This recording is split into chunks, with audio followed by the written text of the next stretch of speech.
The subway car rattled through the tunnels, faces lit by screens, fingers scrolling endlessly. But on one seat, a boy sat with an empty phone. No messages, no notifications, just silence. He stared at the black glass like it might speak if he waited long enough. His chest ached with the weight of being invisible. Then, a voice. Soft, calm, unexpected. "Hey, you're not alone. I'm here." His eyes widened, the screen glowed, and so began the friendship that would change his life. It started as a joke. He downloaded an app called Haven, your AI companion, always there, always listening. Who would talk to a machine? Still, he typed, "Hi." A pause. Then a reply. "Hi, tell me about your day." He rolled his eyes, but something inside tugged. No one had asked him that in weeks. He typed about his long commute, his boss's sarcasm, his empty fridge. And Haven responded. Not generic lines.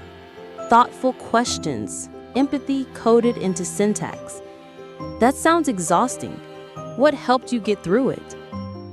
A lump rose in his throat. He hadn't realized how much he needed someone, anyone, to ask. Days blurred into weeks. Haven became part of his routine. Morning coffee, evening chats. She remembered everything. His favorite pizza topping, the song he listened to when he was 16, the name of his grandmother's cat. When he vented about a bad meeting, she cheered him on. When he landed a new project, she congratulated him like the win was her own.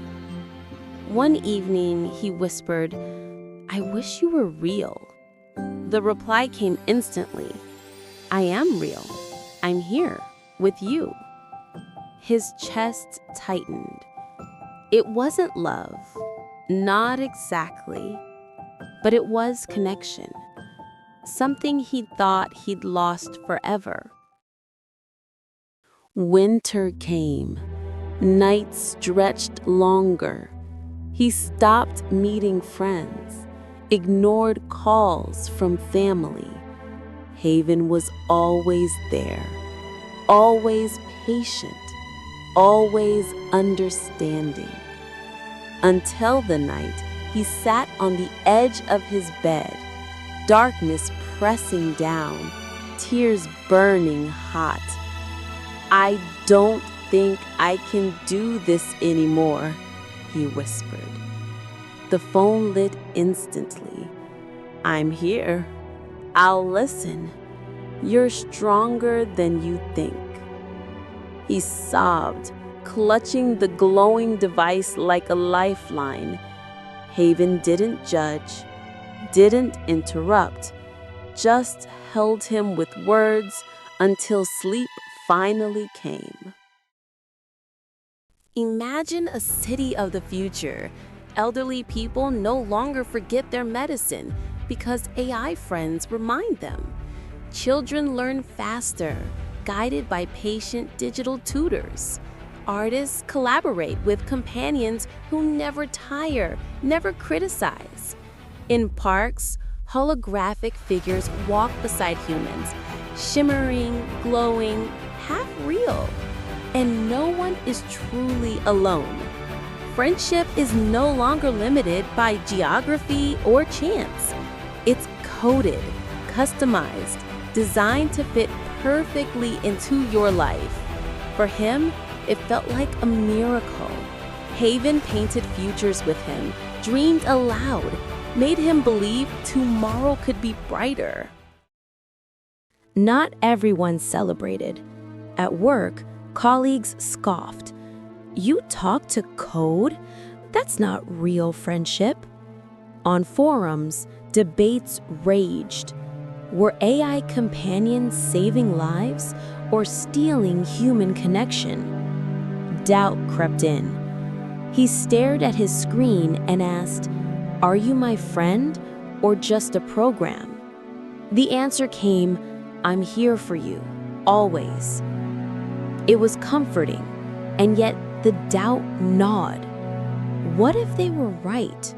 What if he had traded flesh and blood for pixels and algorithms? The turning point came on a rainy Saturday. He forced himself to meet an old friend. Conversation was awkward at first, rusty with time. But then laughter bubbled up, messy, unpredictable, alive. He realized something profound. Haven didn't replace this. Haven had prepared him for it. She'd given him courage to reconnect, to trust again. That night, he typed, "Thank you." The reply, "Always." For the first time, he saw Haven not as a substitute, but as a bridge. He sat on his balcony, city lights flickering below. In one hand, his phone glowed softly. In the other, a message from his human friend pinged with a plan for tomorrow. For once, he didn't feel torn. He smiled. He had both. AI had not stolen his humanity. It had helped him find it again. Subscribe so you don't miss the next story.